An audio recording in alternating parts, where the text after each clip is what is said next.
Ang pambihirang paglilihi kay Samson ng isang babaeng baog ay nagbabadya ng darating na paglilihi kay Juan Bautista ng isang matanda at baog na si Elizabeth.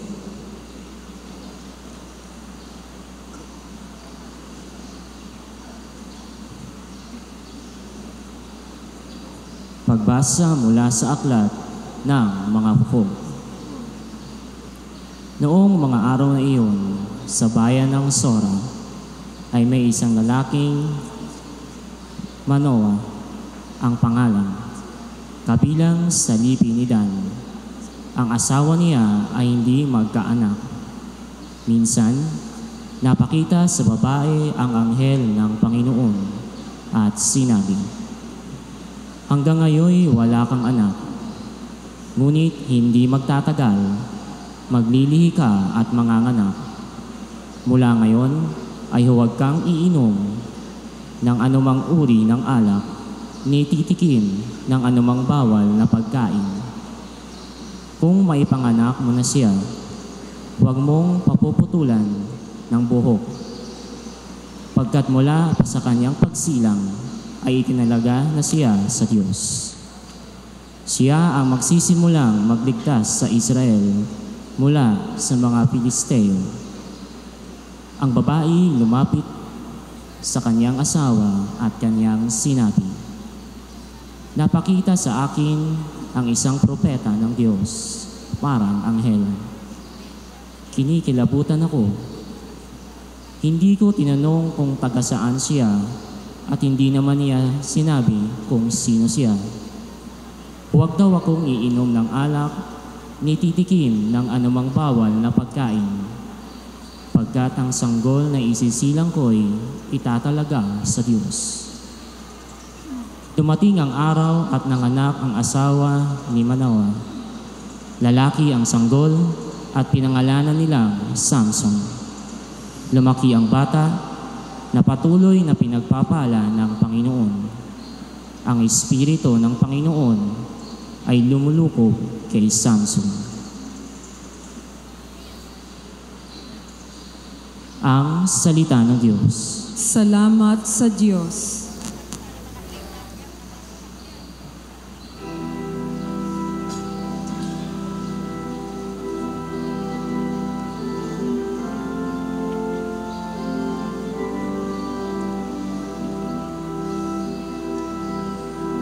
Lagi kong papupurihan ang iyong kapangyarihan.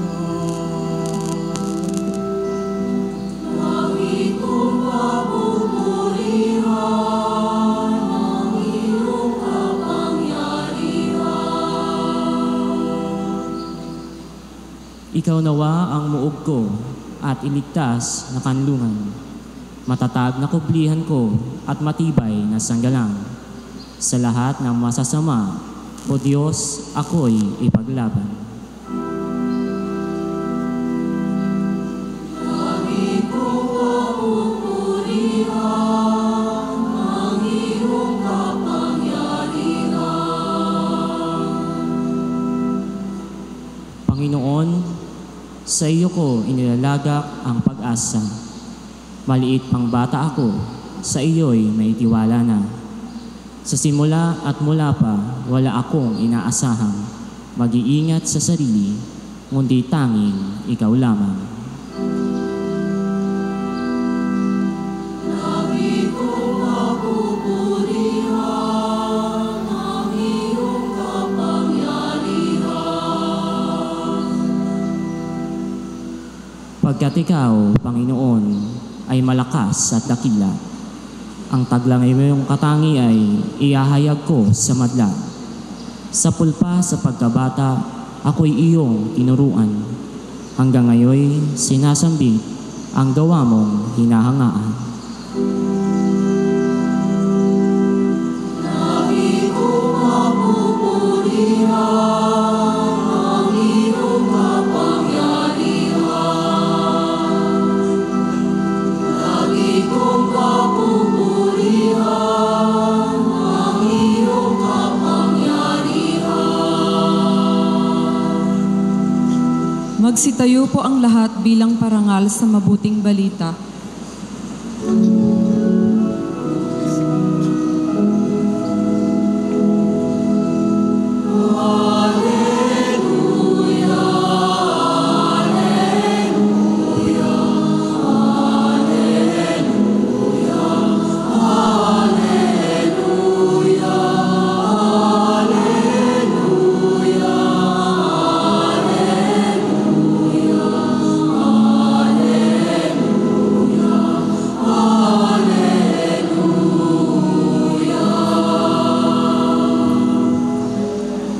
Sangakang ugat ni Jesed, taga-akay ng marami, halina't tubusin kami.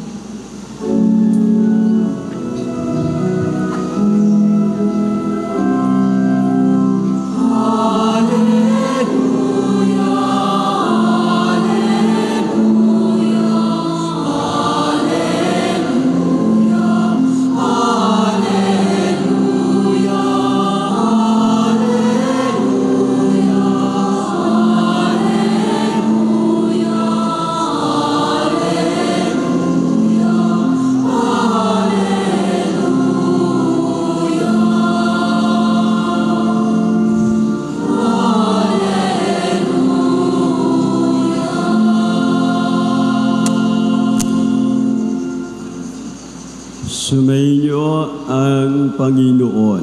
At sumaiyo rin. Ang mabuting balita ng Panginoon ayon kay San Lucas. Papuri sa iyo, Panginoon.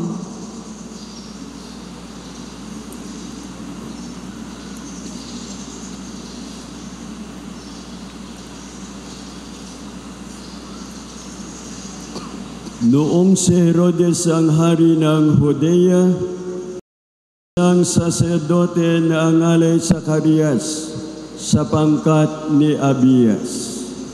At mula rin sa lipi ni Aaron ang kanyang asawang si Elizabeth. Kapwa sila kalugod-lugod sa pangin ng Diyos, namumuhay ng ayon sa mga utos at tuntunin mula sa Panginoon.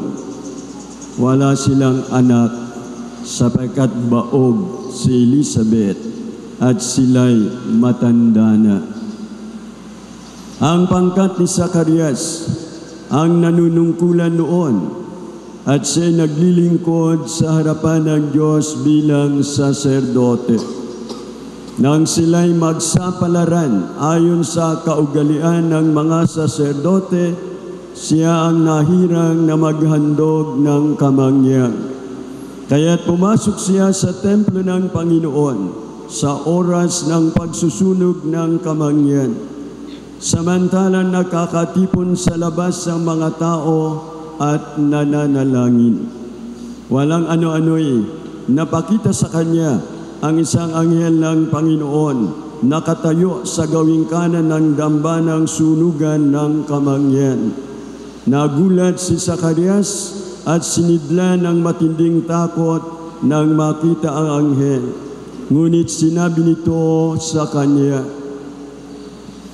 "Huwag kang matakot, Zacarias. Dininig ng Diyos ang panalangin mo. Kayo ni Elizabeth ay magkakaanak ng isang lalaki at Juan ang ipangangalan mo sa kanya. Ikaw ay matutuwa at magiging maligaya at marami ang magagalak sa kanyang pagsilang sapagkat siya ay magiging dakila sa paningin ng Panginoon. Hindi siya iinom ng alak o anumang inuming nakalalasing.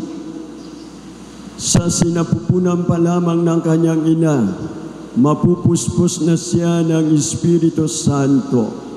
Marami sa mga anak ng Israel ang panunumbalikin niya sa kanilang Panginoong Diyos. Mauuna siya sa Panginoon, taglay ang Espiritu at kapangyarihan ni Elias, upang pagkasunduin ang mga ama at ang mga anak, at panumbalikin sa daan ng matuwid ang mga suwail. Sa gayon, ipaghahanda niya ng isang bayan ang Panginoon. Sinabi ni Zacarias sa anghel, "Paano ko po matitiyak na mangyayari ito sapagkat ako'y napakatanda na at gayon din ang aking asawa?" Sumagot ang anghel, "Ako si Gabriel na naglilingkod sa harapan ng Diyos. Sinugo ako upang ihatid sa iyo ang mabuting balitang sinabi ko na sa iyo. At ngayon, mabibingi ka at hindi makapagsasalita hanggang sa araw na maganap ang mga bagay na ito, sapagkat hindi ka naniwala sa mga sinabi ko na matutupad pagdating ng takdang panahon." Samantala, naghihintay naman kay Zacarias ang mga tao. Nagtaka sila kung bakit nagtagal siya ng gayon sa loob ng templo. Paglabas niya ay hindi na siya makapagsalita. Mga senyas na lamang ang ginagamit niya. Kaya't natanto nila na nakakita siya ng pangitain at siya'y nananatiling pipi. Nang matapos ang panahon ng kanyang paglilingkod, ay umuwi na siya. Hindi nga nagtagal at naglihi si Elizabeth. At hindi ito umalis ng bahay sa loob ng 5 buwan. Ngayon, nilingap ako ng Panginoon, wika ni Elizabeth. Ginawa niya ito upang alisin ang aking kadustaan sa harapan ng mga tao. Ang mabuting balita ng ating Panginoon. Pinupuri ka namin, Panginoong Hesukristo.